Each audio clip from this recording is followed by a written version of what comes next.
जब श्री राम और हनुमान के बीच युद्ध हुआ, क्या आपने कभी सोचा है कि अगर एक दिन भगवान के सामने उनका ही सबसे प्रिय भक्त युद्ध के लिए खड़ा हो जाए, तो वह युद्ध कैसा होगा?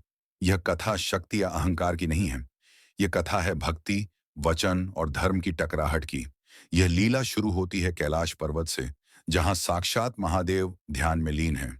माता पार्वती मंद स्वर में पूछती हैं, नाथ, आप स्वयं राम नाम का जप करते हैं, पर क्या राम नाम स्वयं श्री राम से भी बड़ा है? महादेव मंद मुस्कान के साथ कहते हैं, देवी, इस प्रश्न का उत्तर एक लीला में छुपा है। तभी आकाश में डमरू की गूंज फैलती है। लीला प्रारंभ होती है। एक समय काली माया काशीराज की नगरी में उत्पात मचाती है। उसी क्षण राजधर्म निभाने के लिए काशीराज उसके सामने आते हैं। काली माया और काशीराज के बीच युद्ध होता है। जब काशीराज चक्रास्त्र का आह्वान करते हैं, तो काली माया भय से कांप उठती है और प्राण बचाने के लिए भागने लगती है। भागती हुई वह पहुंचती है आर्ष विश्वामित्र के आश्रम में शरण लेने। वह जानती थी, जहां अर्श का तप होता है, वहां कोई अस्त्र अपना प्रभाव नहीं दिखा पाता। पर उसी क्षण क्रोध से अंधे काशीराज आश्रम में प्रवेश करते हैं। न उन्हें आश्रम की मर्यादा दिखती है, न ऋषि का तप। क्रोध में वे भयानक चक्रास्त्र का प्रयोग करते हैं। आकाश जल उठता है, धरती कांप उठती है, और अगले ही क्षण काली माया वहीं ढेर हो जाती है। उसी पल आर्ष्य विश्वामित्र का ध्यान टूटता है। उनकी आंखों में क्रोध होता है, पर उससे भी बड़ा होता है संयम, क्योंकि उन्होंने प्रतिज्ञा ली थी कि वे कभी किसी को शाप नहीं देंगे। वे काशीराज से कहते हैं, तूने अधर्म का अंत किया है, पर आश्रम की मर्यादा भंग की है। मेरी प्रतिज्ञा आज मुझे मौन रहने को विवश कर रही है। क्षण भर का मौन, और तभी विश्वामित्र एक निर्णय लेते हैं। कुछ समय बाद आर्षि विश्वामित्र अयोध्या पहुंचते हैं। सभा में श्री राम सिंहासन पर विराजमान होते हैं। वे कहते हैं, राम, आज मैं गुरु नहीं, एक पीड़ित राशि बनकर आया हूं। मैंने प्रण लिया है कि मैं शाप नहीं दूंगा, इसलिए आज मैं तुमसे वचन मांगता हूं। एक राजा को दंड मिलना चाहिए। श्री राम उठकर कहते हैं, गुरुदेव, आपका वचन मेरे लिए धर्म है। मैं वचन देता हूं।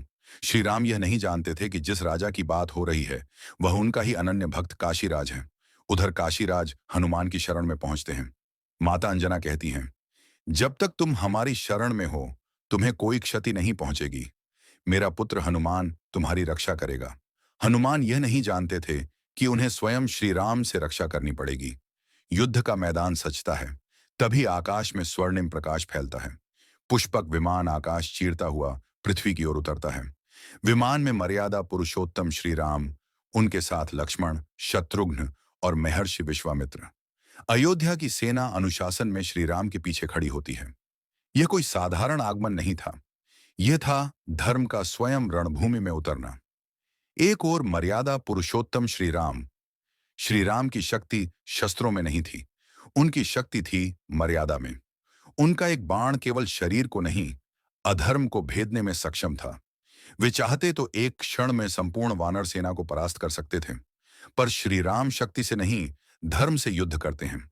दूसरी ओर खड़े थे पवन पुत्र हनुमान, जिनकी शक्ति केवल बाहुबल नहीं थी, जिनकी शक्ति थी अटूट भक्ति। वे चाहें तो पर्वत उठा लें, आकाश हिला दें, पर आज वे अपनी शक्ति बांधकर खड़े थे, क्योंकि सामने उनके आराध्य स्वयं श्री राम थे। दोनों आमने सामने होते हैं। यह युद्ध दो योद्धाओं का नहीं था, यह आमना सामना था मर्यादा और भक्ति का। एक ओर संपूर्ण सृष्टि का पालन करता, दूसरी ओर वही सृष्टि स्वयं को अर्पित कर देने वाला भक्त। देवता भी निःशब्द होकर इस दृश्य को देखने लगते हैं। श्री राम बाण चलाते हैं। वह बाण संपूर्ण ब्रह्मांड की शक्ति से भरा था। हनुमान न गदा उठाते हैं, न कोई अस्त्र।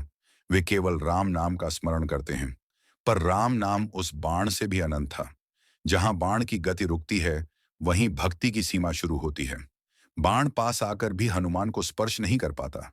दूसरा बाण भी निष्फल हो जाता है। यह देखकर विश्वामित्र का क्रोध शांत हो जाता है। वे अपना वचन वापस ले लेते हैं। युद्ध रुक जाता है।